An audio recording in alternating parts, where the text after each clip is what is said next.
사람이 살면서 하루에 3만 한 5천 가지에서 5만 가지 정도를 선택하면서 살아간다는 것입니다. 생각한다는 거죠.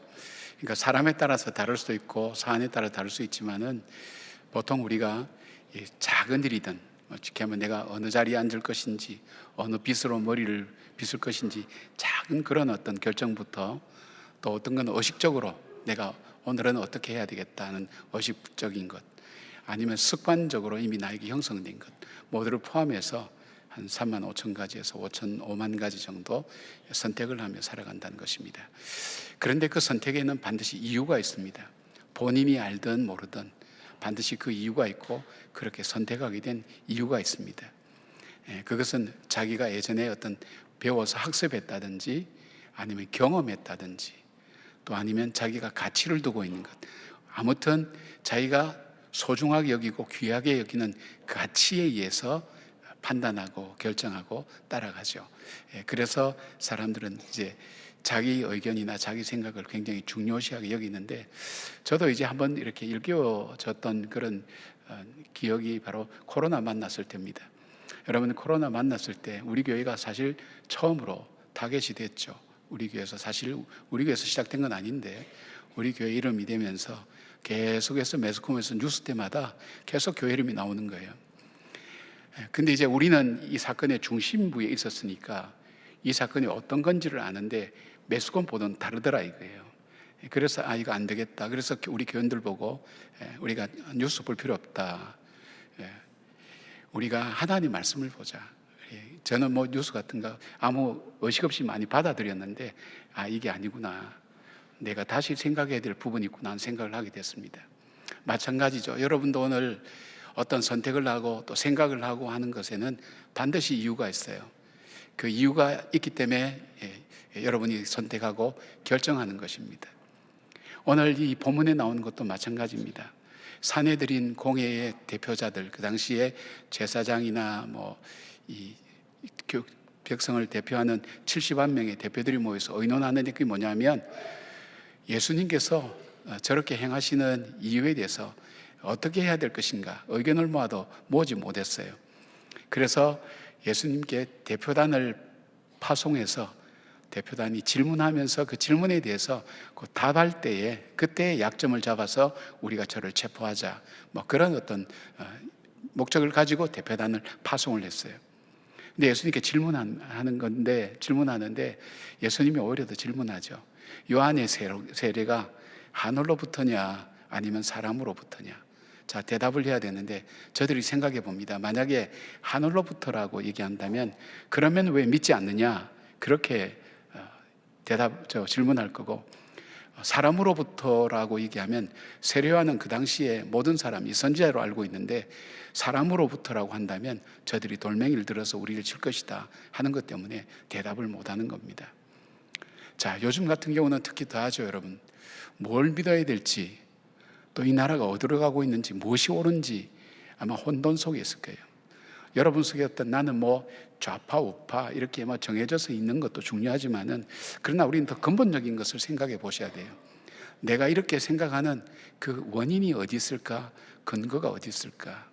그것을 생각해 보셔야 돼요. 그래서 우리가 정말 흔들리지 않고 휩쓸리지 않고 바르게 참 살아갈 수 있는 삶의 지혜가 무엇인가를 찾아야 됩니다.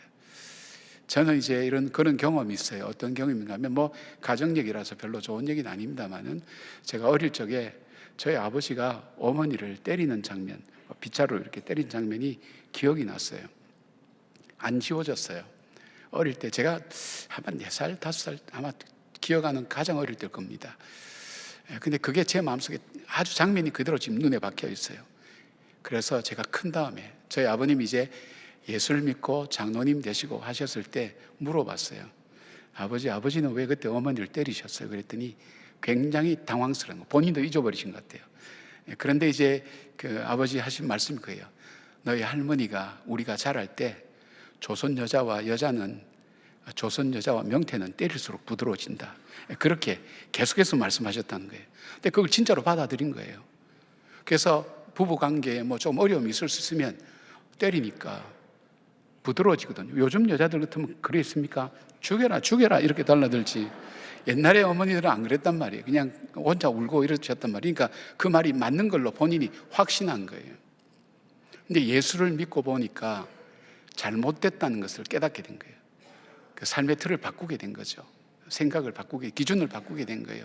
근데 제가 그때 느낀 것은 자녀를 가장 사랑하는 그 어머니라 할지라도 진리를 가르쳐 줄 수는 없구나. 하물며 선생님이나 하물며 다른 사람이 어떻게 할 수 있는가. 요즘은 목회자들도 여러분에게 어려움을 많이 주는 분들도 있기 때문에 믿을 수가 없구나. 그러면 어디에 근거해서 내가 선택하고 결정해야 될 것인가 하는 고민이 많아질 겁니다.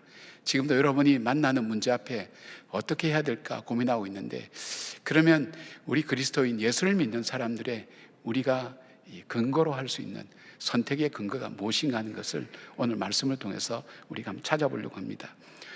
전 세 가지로 얘기하려고 합니다. 우리가 삶의 근거를 두어야 되는 것, 내 행동과 선택과 생각의 기초가 되는 것은 첫째는 하나님이다, 둘째는 예수님의 십자가다, 셋째는 하나님 말씀이다.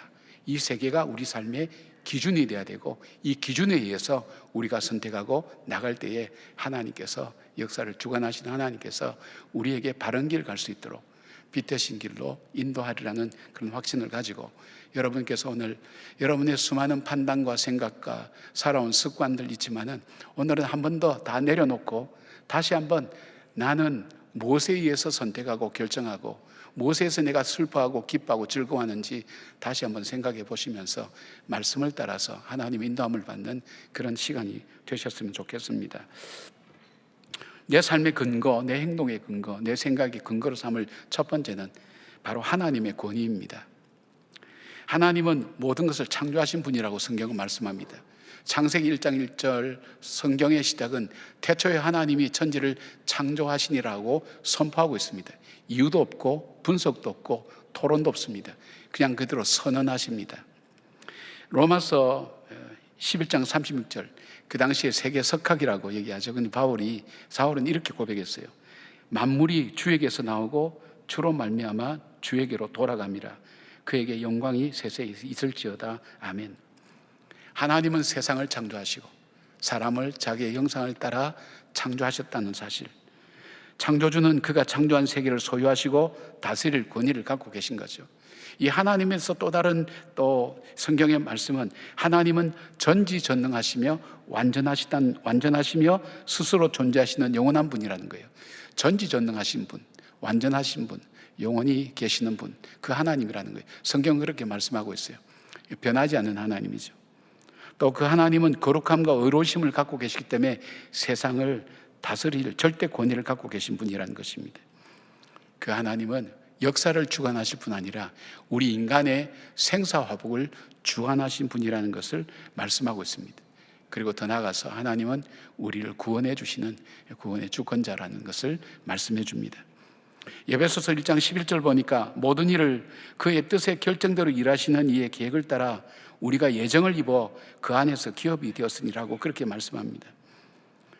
하나님께서 이 타락한 우리를 예수 그리스도로 말미암아 구원해 주신 그 하나님, 정리해 보면 창조주 하나님, 역사를 섭리하시는 주관자, 인간의 생사화복을 다스리시는 주권자, 타락한 인간을 멸망에서 구원하시는 구원자의 권위, 이것이 바로 하나님이라는 거 우리는 성경은 그렇게 말씀합니다. 그렇다면 우리가 예수 그리스도를 나의 구세주와 주님으로 받아들인다는 것은 뭐냐면 하나님의 절대 주권을 받아들이고 성경의 절대성을 믿는 겁니다. 그걸 받아들인다는 겁니다. 내 삶의 기준이 내가 행동하는 근거가 흔들리고 변화되는 것에 둔다면 내 삶이 흔들릴 수밖에 없습니다. 그런데 그 하나님은 우리가 정말 내 삶의 기준으로 삼을 만한 하나님 아닙니까? 나를 창조하신 하나님이시다. 나의 구원자 되시고 나의 생사화복을 주관하시고 역사를 주관하시는 그 하나님, 나보다 나를 더 잘 아시는 그 하나님이 내 삶의 인생 기준이라는 것, 바로 이것이 성경이 우리에게 말씀하고 있는 하나님에 대한 설명입니다. 하나님께서 절대 주권을 가지고 우리를 다스린다는 이 일 앞에 도전이 많았습니다. 하나님이 창조하신 아담과 하와, 하나님께서 에덴 동산 중앙에 선악을 알게 하는 나무를 지으시고 그 나무의 열매를 먹지 말라고 했어요. 다른 건 다 먹어도 좋은데 그건 먹지 말라. 그것이 인간의 자유를 구속하기 위해서 그러신 게 아니라 하나님께서 알기를 원하는 것이 정말 내가 너의 주권자이냐, 너의 창조자이냐, 너를 주관하는 그런 하나님이냐 하는 것을 네가 인정하며 살아가는가 하는 것을 보기를 원한 거예요. 그런데 사단의 게임에 빠져서 아담과 하가 그 선악과를 따먹었어요. 따먹었다는 것은 뭐냐면 내가 하나님의 통치를 받을 필요 없어. 하나님의 눈치를 볼 필요 없어. 내 인생은 내 거야. 내가 결정하고 내가 선택하는 거야. 바로 그렇게 해서 내가 스스로 내 삶에 하나님 되기 위해서 그들이 선택한 길이었어요. 행복하기 위해서 선택했고 자유롭게 해서 선택했는데 그 길이 멸망의 길이었습니다. 사망과 고통이 들어오게 되고 또 그것으로 인해서 다툼과 살인이 우리 인간 삶 속에 들어오기 시작했어요. 하나님의 절대 주권에 대한 도전은 여기에서 끝나지 않습니다. 역사를 거쳐서 흘러내려오면서 이 고대 그리스의 프로타고라스라는 철학자는 인간이 만물의 척도라 그랬어요. 인간이 모든 것의 중심에 있다는 거예요. 인간이 결정하고 선택한다는 거예요. 인간이 함께 할 수 있다는 것. 바로 그러한 사상은 계속 흘러서 중세를 지내서 계몽적에 오면 인간을 정말 하나님이라는 존재는 없다, 실제는 없다.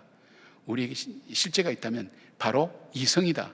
우리의 이성, 이 판단이 모든 것을 결정하고 선택한다. 그리고 과학적인 이 과학이야말로 우리 인간에게 있어서 중요한 인생을 좌우하는 중요한 것이라 그랬어요. 그럴 만도 하죠.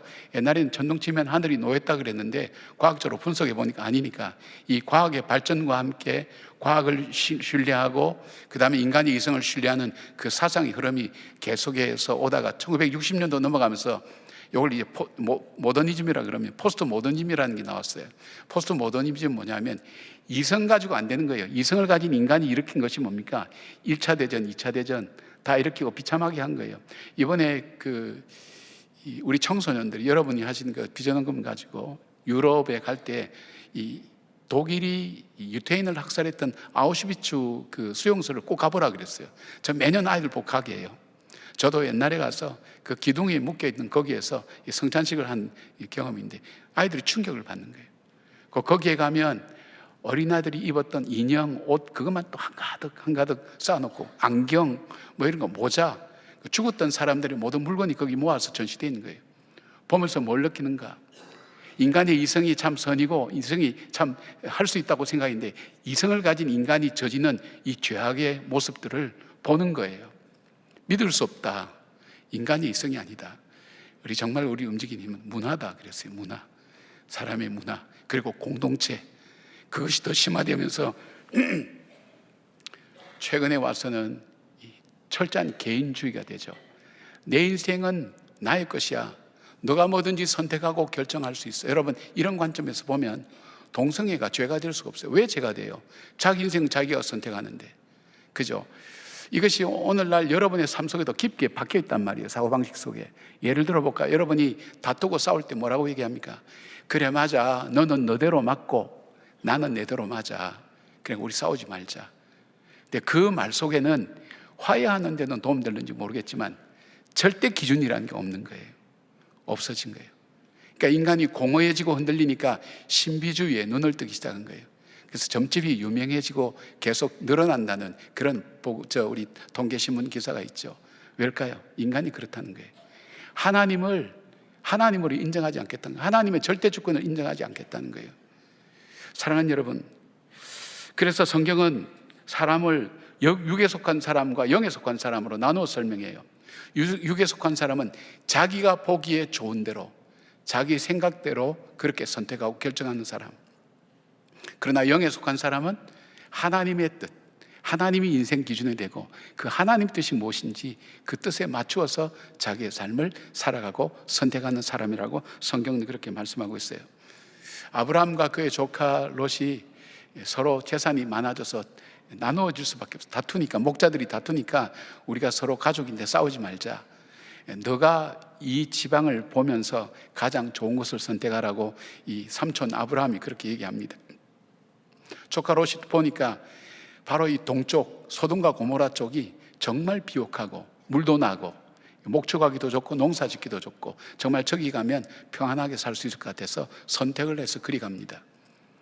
아브라함은 가장 좋은 것을 선택한 그 조카를 떠나보내고 그 자리에서 참 어떻게 결단합니까? 그가 하나님을 선택합니다. 장소를 선택하는 게 아니라 하나님을 선택합니다. 하나님은 그로 하여금 헤브론으로 가게 하셨고 거기서 제단을 쌓고 믿음의 조상이 되었습니다. 그러나 풍성한 곳, 행복하기 위해서 선택한 그 길로 갔는데 소돔과 고모라가 멸망할 때에 아내는 소금 기둥이 되고 그 롯은 자기 딸들을 통해서, 딸들이 아버지 술 먹여서 딸들을 통해서 자손을 잇는 부끄러운 그런 일을 당하게 되는 거예요. 뭘까요, 여러분? 우리가 선택하고 결정하는 것은 내가 행복하기 위해서 선택하잖아요. 내가 옳다고 생각하기 때문에 선택하잖아요. 그러나 그것이 전체적으로 맞느냐? 그럴 수 없죠. 흔들리죠. 여러분이 어릴 때부터 지금의 생각이 그대로 유지되고 있습니까?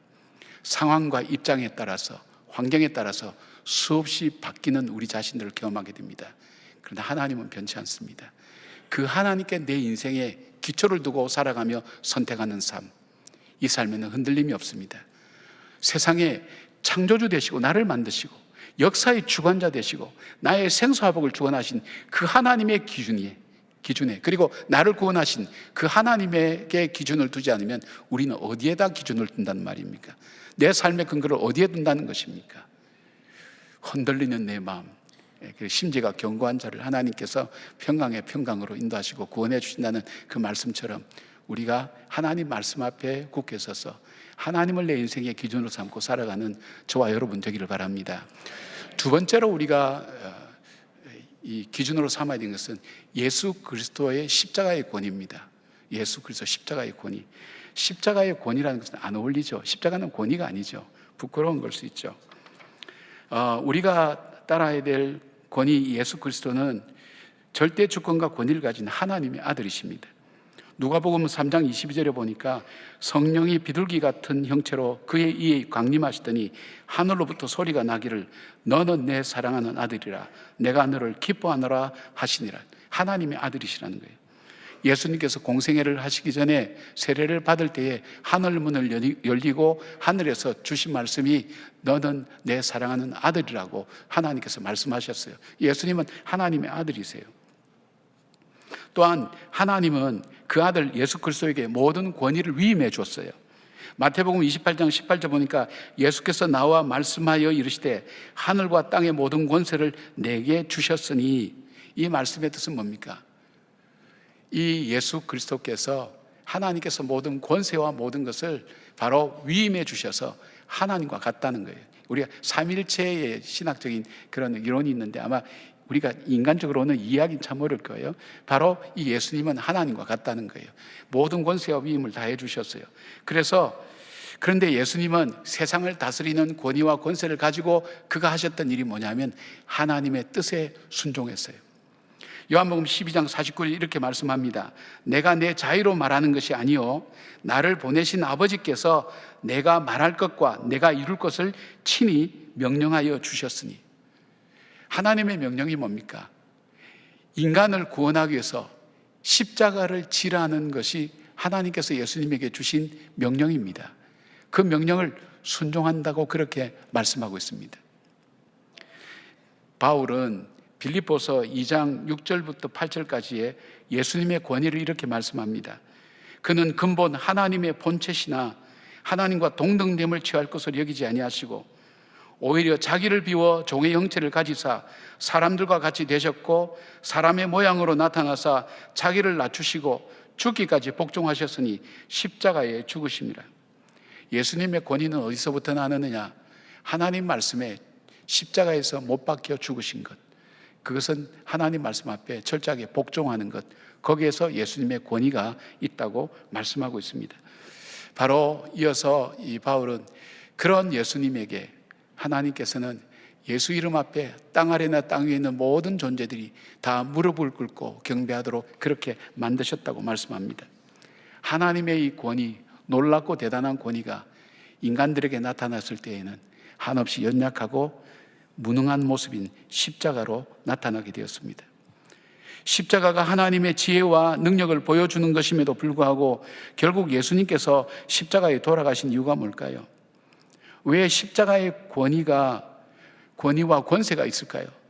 여러분, 그것은 십자가는 우리의 죄를 사하는 권세가 있습니다. 대단한 권세입니다. 대단한 능력입니다. 권위가 있습니다. 우리의 죄를 사해 주시는 거예요. 그리고 십자가는 죄와 저주와 사망 권세를 이기는 놀라운 힘이 있습니다. 우리로 하여금 하나님 앞에 나갈 수 있도록 그 길을 만드시는 길이 되기 때문입니다. 하나님께서 우리로 하여금 영생을 얻고 천국에 가는 것이 십자가의 능력으로 말미암기 때문입니다. 바로 하나님께서 십자가를 통해서 하나님이 하나님 되심을 드러내셨습니다. 십자가의 권위가 있기에 우리는 기도의 마지막에 예수님의 이름으로 기도합니다라고 고백하는 이유가 십자가의 권세가 있기 때문입니다. 예수의 권세, 그 권위가 바로 십자가에 있기 때문입니다. 갈라디아서 6장 14절 바울은 세 번역으로 이렇게 고백합니다. 그런데 내게는 우리 주 예수 그리스도의 십자가 밖에는 자랑할 것이 아무것도 없습니다. 그리스도로 말미암아 내 쪽에서 보면 세상이 죽었고 세상 쪽에서 보면 내가 죽었습니다. 그래서 예수님의 십자가를 그는 평생 자랑하고 다녔고 그 십자가를 증거하고 다녔습니다. 왜냐하면 그 십자가는 나를 사랑하신 하나님의 사랑의 표시이기 때문에, 나를 포기치 않는 하나님의 사랑이 그 십자가에 있기 때문에, 나를 구속해 주시고 나로 하여금 하나님 보좌 앞에 나갈 수 있는 그 길을 열어주신 것이 십자가에 있기 때문에 십자가의 권세를 자랑하고 십자가의 권위를 인정하고 그 십자가를 증거하고 다니는 것을 볼 수가 있습니다. 사랑하는 여러분, 어렵고 힘들 때 우리 주님의 십자가를 생각하십시오. 어렵고 힘들 때 그 어려운 일보다 더 힘든 일이 뭐냐면 외로움과 절망감입니다. 그런데 십자가를 생각할 때 나를 위해서 하나님께서 이 땅에 육신의 몸을 입고 오셔서 가장 낮은 자리에 오셔서 처참하고 비참한 그 십자가의 그 고난과 고초를 겪으면서 내 죄를 용서하시고 나를 구원해 주시고 나를 하나님 보좌 앞에 나갈 수 있도록 길을 열어주셨으며 나를 포기치 않고 붙드셨던 그 주님을 생각할 때 우리는 그 낙심과 절망 가운데 묻혀 있을 수가 없습니다. 다시 일어날 수가 있습니다. 새롭게 시작할 수가 있는 겁니다. 우리에게 새 힘을 주시는 것입니다. 사랑하는 여러분, 힘들고 어려울 때 이 십자가를 기억하시고 생각하시기 바랍니다. 십자가 내 인생의, 내 삶의 기준이 되시길 바랍니다. 바로 주님의 사랑입니다. 주님의 은혜입니다. 바로 십자가를 통해서 내 인생의 기준을 다시 세우는 저와 여러분 되기를 바랍니다. 세 번째로 우리가 따라야 될 권위는 하나님의 말씀입니다. 요한복음 1장 1절에 태초에 말씀이 계시니라. 이 말씀이 하나님과 함께 계셨으니 이 말씀은 곧 하나님이시라. 이 말씀이 곧 그리스도시요 이 말씀이 곧 하나님이시라고 말씀하고 있습니다. 하나님은 말씀으로 세상을 창조하셨고 말씀으로 이 세상을 다스려가는 분입니다. 디모데후서 3장 15절부터 17절까지 보니까 성경은 능히 너로 하여금 그리스도 예수 안에 있는 믿음으로 말미암아 구원에 이르는 지혜가 있게 하느니라. 모든 성경은 하나님의 감동으로 된 것으로 교훈과 책망과 바르게 함과 의로 교육하기에 유익하니 이는 하나님의 사람으로 온전하게 하며 모든 선한 일을 행할 능력을 갖추게 하려 하심이라고 말씀하고 있습니다. 여러분 중에 그런 질문하는 분들이 있어요. 나는 믿음이 없어요. 믿음이 안 생겨요. 그리고 정말 예수님께서 내 죄를 위해서 십자가에 달려 돌아가시고 나를 구원해 주신다는 말씀이 믿어지지 않아요. 내가 정말 믿어지는 믿음이 있었으면 좋겠습니다 하는 분들, 그런 분들에게 저는 이런 고민합니다. 말씀을 보십시오. 성경을 계속 읽다 보면 성경을 읽으면 나로 하여금 구원에 이르는 지혜가 그 말씀 속에 있어요. 성경을 읽어 나가다 보면 아, 이게 구원이구나, 아, 하나님께서 나를 구속해 주셨구나 하는 믿음이 내 마음속에 찾아오게 되어 있다는 거예요. 그리고 여기에는 우리가 어떻게 살아야 될지에 대한 분명한 말씀이 있어요. 교훈이 있어요. 그리고 내가 잘못하면 잘못한 것을 깨닫겠는 책망이 있어요. 그리고 책망할 뿐 아니라 어떻게 해야 바르게 살 것인가, 바르게 할 수 있는 진리가 이 가운데 있어요. 그리고 우리를 교육하게 유익하게 하셔서 우리를 어떻게 한다 그랬어요? 온전하게 하고 그리고 선을 행할 능력을 바로 이 말씀 속에서 얻을 수 있다는 거예요. 말씀이 기초되어 있는 것. 그래서 시편 기자는 119편 105절에 이렇게 얘기합니다. 주의 말씀은 내 발의 등이요 내 길의 빛이니이다. 이분이 뭐 아무것도 몰라서 그렇게 하겠습니까? 주님의 말씀이 나로 하여금 인생을 살아갈 때 내 발의 등이 되어서 내가 한 발 한 발 디딜 때마다 정말 바르게 디디고 있는지 볼 수 있도록 하고, 내가 인생의 방향을 어디로 정해야 될지 빛이 되어서 바로 그 삶을, 내 삶을 인도해 간다고. 그래서 그 말씀을, 주의 말씀을 자기 발의 등에 자기 길의 빛으로 삼겠다고 그렇게 고백하는 겁니다. 여러분 시편 1편 잘 아시죠? 시편 1편은 시편 150편 전체의 서론입니다. 서론인데 시작이 됩니다. 복이 있도다, 그렇게 선포하고 시작합니다. 우리는 복 있는 사람은 시작하는데 복이 있도다. 어떤 사람 복이 있냐? 여러분 인생을 어떻게 살고 싶으세요? 성경대로만 이렇게 표현하면 이렇게 표현할 수 있을 거예요. 물가에 심겨운 나무처럼 살고 싶다. 그렇죠, 여러분? 여기에 시냇가라고 하는 것은 비 올 때 저절로 물길에 의해서 만들어진 시내가 아니고, 어떤 인격적인 사람이 의도적으로 고랑을 파서 물을 흘려보내서 그 주변을 다 푸르게 만드는 그런 시냇가입니다. 그러니까 내가 인생이 흙수저로 태어났어. 나는 인생에 가진 것도 없고 불행한 것 투성이야. 그런데 어떻게 사는가 하면 그 시절을 쫓아 과실을 맺는다. 여러분 인생에 맺어야 될 열매가 있어요. 어릴 때 맺어야 될 열매가 있고요, 청소년 때, 청년 때, 중년 때, 노년 때 맺어야 될 열매가 다 있어요. 맺어야 될 열매를 맺지 않고 맺지 말아야 될 열매를 맺는 인생도 많아요. 이 후회하죠, 지난 날들. 그러니까 내가 내 시절을 쫓아서 정말 필요한 열매를 맺을 수 있는 인생 됐으면 좋겠다. 예? 그런 어떤 마음의 어떤 소원을 갖고 있잖아요. 내 인생이 비록 황무지 같다 할지라도 시냇가에 심겨운 나무처럼 시절을 쫓아 과실을 맺으며 그 나무가 푸르며 떨어지지 아니하는 것처럼 그런 인생을 살고 싶다. 그리고 또 하나 있다면 하나님이 인정하시는 삶을 살고 싶다. 하나님이 인정하시는 삶, 하나님 인정하시는 삶, 삶의 평안이 있죠. 그런 의인의 삶. 그리고 또 하나 있다면 형통한 삶을 살기를 원하실 겁니다. 형통한 사람. 그래서 여러분이 기도 제목 중에 만사형통하게 하소서, 뭐 어디 가도 만사형통이라고 또 한문으로 적어놓고 거기서 뭐 사업도 하고 다른 거 다 하시잖아요. 그런 삶이. 그런데 이 시편에서 하는 말씀이 이 사람이 어떤 사람인가, 이렇게 살 수 있는 사람이 어떤 사람인가, 주의 말씀을 주야로 묵상하는 자로다. 묵상한다는 표현 속에는 그 말씀을 읽고 그 말씀을 외우고 그 말씀을 암기하고 그 말씀대로 나에게 적용하고 사는 것을 다 포함하고 있어요. 주의 말씀을 묵상하는 사람, 그 사람은 바로 시절을 쫓아 과실을 맺고, 그리고 시냇가에 심은 나무처럼 그렇게 시절을 쫓아 과실을 맺고 하나님이 인정하신 의인의 삶, 그리고 형통한 삶을 산다고 그렇게 말씀하고 있습니다. 오늘 본문은 예수님의 권위와 당시 최고의 권위를 가진 사내들인 공회의 충돌이죠. 그들은 하나님 말씀을 잘 알고 있었어요. 그런데 그 말씀을 가르치는 사람들이었습니다. 그런데 왜 자기들 앞에 선지자의 예언대로 찾아오신 메시아를 알지 못했을까요? 알지 못했을 뿐 아니라 그들이 권위로 세우는 그 전통에 의해서 그들은 메시아를 십자가에 못 박는 죄를 범했던 사람입니다. 왜 그럴까요? 이 사람은 권위를 추구하는 사람들이 아니라 권력을 추구하는 사람들이었습니다. 이 권력을 갖게 되면요, 하나님을 보지 못하고 하나님이 자기 정욕에 가려집니다. 그런데 이제 문제는 권력 자체는 어떤 선악의 가치가 있는 것은 아닙니다. 이 권력을 어떻게 쓰느냐에 달려 있는 겁니다. 결국은 우리 인간의 죄성에 달려 있다는 거예요. 이 권력이 어디나 있죠. 이 니체라는 철학자가 그랬죠. 사람은 이 권력의 의지를 갖고 있다고 그랬어요. 다 권력에 대한 욕망과 욕구를 다 갖고 있어요. 권력이 이렇게 뭐 무슨 정치적인 거나 뭐 어디 있으나 계급 사이에만 있는 것이 아니라 여러분 가정에서도 남편과 아내의 권력 다툼이 이루어져요. 부부싸움 하는 것도 그거거든요. 자녀와 또 부모와의 관계도 권력 다툼이에요. 직장이나 어디든지 이 권력에 대한 다툼이 다 있어요. 그리고 싸우게 되고 나누어지는 그런 일들이 되죠. 결국 뭐냐면 우리의 죄성의 문제라는 거예요. 그러니까 어떻게 해요?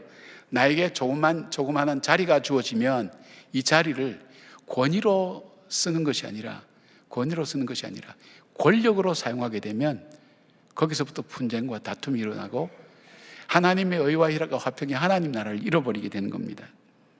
예수님은 자신이 모든 권세와 능력을 가지고 있으면서도 그것을 자기 십자가에 달려서 모든 사람을 구원하는 데 사용하셨습니다. 예수님은 십자가에서 인류를 구원하는 것에 자기의 권위와 권력을 사용하신 겁니다. 권력을 어떻게 쓰느냐에 따라서 그 결과가 달라지죠. 여러분, 우리는 권위를 추구합니까? 권력을 추구합니까? 우리의 욕망과 탐욕이 우리로 하여금 권력에 휘둘리도록 그렇게 우리의 삶을 몰아갑니다. 자, 그러면 권리와 권위의 차이가 뭘까요? 권위가 하나님께로부터 온다고 하면 권력은 사람으로부터 옵니다. 권위가 자발적이라면 권력은 강제적입니다. 권위가 평화를 추구한다면 권력은 폭력성으로 발전하게 됩니다. 권위가 영적이라면 권력은 물질적이고 세속적입니다. 권위가 이타적이라면 권력은 자기중심적이고 투쟁적인 것입니다. 권위가 질서를 만들어 간다면 권력은 윤리나 도덕을 무너지게 만듭니다. 권위가 성김으로 나타난다면 권력은 지배하려고 합니다. 사랑하는 여러분, 우리가 예수를 믿을 때에 하나님의 절대 기준과 성경의 절대 진리를 받아들이게 되죠. 그렇다면 저와 여러분의 인생 기준은 어디에 있습니까? 우리의 권위는 어디서 나올까요? 하나님에게 내 삶의 목표를 두는 사람, 초점을 맞춘 사람, 예수님의 십자가에 초점 맞춘 사람, 말씀을 따라 사는 사람, 이 사람 속에 무엇이 주어진다고요? 주님께서 주신 바로 이 권위가 주어지고, 권위를 통해서 평안을 이루고 하나님의 나라의 역사를 이루는 그런 삶을 살게 되는 겁니다. 가정이 화평해지죠. 부모와 자녀 관계가 달라지죠. 여러 가지 달라집니다. 어느 한 가정에는 이 가정의 자녀들이 말을 안 들었어요. 말을 안 들었는데, 그래서 이 남편 되는 사람이 생각한 것이 가정 예배를 드리기 시작했어요. 가정 예배를 드리기 시작하면서 아이들이 부모님께 정말 순수하게 순종하고 따라오는 겁니다. 고함칠 일이 없었어요. 뭘까요? 권위죠. 권력이 아니죠. 아버지의 권력 아니죠. 너 이번 시험 떨어지면 다시는 나를 아버지라 부르지 마. 야, 그렇게 뭐 얘기하잖아요. 우리 초등학교 다닐 때 그러지. 너 이번에 80점 밑으로 받으면 너 정말 나를 아빠로 부르지 마. 그랬더니 아이가 어느 날 오더니 아저씨 그러더래요. 여러분, 우리는 권력으로 써서는 안 돼요. 나에게 주어진 힘을 남을 섬기고 살리는 일에 쓸 수 있는 사람, 바로 그 사람이 어떤 사람일까요? 하나님께 자기 인생의 기준을 두고 살아가는 사람입니다. 윌리엄 윌버포스라는 사람이 있어요. 1759년도 태어난 사람이니까 오래전의 분이죠. 이분은 영국이 가장 흥황했던 때에 21살 때 영국의 국회의원이 됐어요. 그러니까 영국이 경제적으로도 부강해지고 하니까 이 정치 사회는 바로 이 사람들이 모여서 함께 흥청망청 지내는 교제하는 그런 곳이었어요. 이분은 또 언변이 뛰어나서 사람들의 인기가 좋았어요. 근데 이분이 26살 때 예수 그리스도를 인격적으로 영접하게 된 거예요. 자기가 예수를 믿고 보니까 자기의 삶이 다르다는 걸, 틀렸다는 걸 깨닫게 된 거예요. 그 당시에 영국은 노예무역으로 국가 수입의 3분의 1을 이 노예무역으로 거둬들이는 그런 시대였어요. 그러니까 얼마나 풍요롭게 살았어요. 근데 이것이 참 잘못됐구나. 그리고 제도적으로도 잘못된 그런 것들이 참 많이 있다는 걸 발견하고, 그가 하나님 말씀에 자기 인생에 초점 맞췄어요. 고난과 시련이 오지만 그때부터 그가 했던 것이 노예 제도를 폐지하는 일에 앞장서서 활동하기 시작합니다. 그가 46년간 무려 의회에서만 150회 이상 공식적인 그런 설득을 통해서, 강연을 통해서, 그리고 그는 크레팜 공동체라는 걸 만들어서 자기와 뜻을 같이 하는 거룩한 하나님의 사람들 모임을 만들어서 그들이 정기적으로 기도하고 말씀 보면서 하나님께서 나에게 주신 이 권력을, 국회의원이라는 이 권력을 정말 백성들을 섬기고 하나님의 뜻을 이루는 일에 쓰겠다는 그 마음의 뜻을 가진 사람이 모여서 이 공동체를 이루었어요. 정말 안 없어질 것 같은 이 노예 제도가 이분이 돌아가시고 난 며칠 뒤에 의회를 통과해서 완전히 폐지됐어요. 이 그레판 공동체가 했던 건 이것만 있는 게 아니에요. 사회적으로 모순되고 약자를 짓밟고 하는 그런 부분들을 개선하고 고치고 하나님 말씀대로 다 귀하게 만들어가는 그런 사역을 했어요. 그리고 이것은 미국의 남북전쟁 때 링컨에게 영향을 주면서 노예제도를 폐지하게 되는 그런 귀한 영향력을 나타냈습니다. 자기의 권력을 권위로 세웠죠. 권위로 세울 수 있었던 것은 내가 권위를 가진다는 거기에서 있는 것이 아니라 내가 하나님께 내 인생에 초점을 둘 때 예수님의 십자가에 내 삶의 목적을 둘 때, 그리고 말씀을 따라 살아갈 때 하나님 주신 권위가 우리의 삶 속에 다시 회복하는 것입니다. 여러분, 이 땅에 우리는 다시 권위를 회복해야 됩니다. 그 권위 회복은 나에게서 나오는 것이 아니라 힘에서 나오는 것이 아닙니다. 힘은 사람이 그 힘 있는 데 모이게 되어 있습니다. 힘에서 나오지 않습니다. 하나님에게서 나옵니다. 그 하나님 말씀을 따라 내 인생을 하나님 말씀대로 따라가는 초점 맞출 때 주께서 주신 권위로 주의 거룩한 영향력을 나타내고 정말 하나님의 하늘의 권위를 내 삶에 귀중한 하나님 주신 권위의 선물로 받아서 많은 사람들에게 하나님 나라와 의를 증거하는 주님의 복된 백성 되기를 주의 이름으로 축원합니다. 아멘. 기도하겠습니다.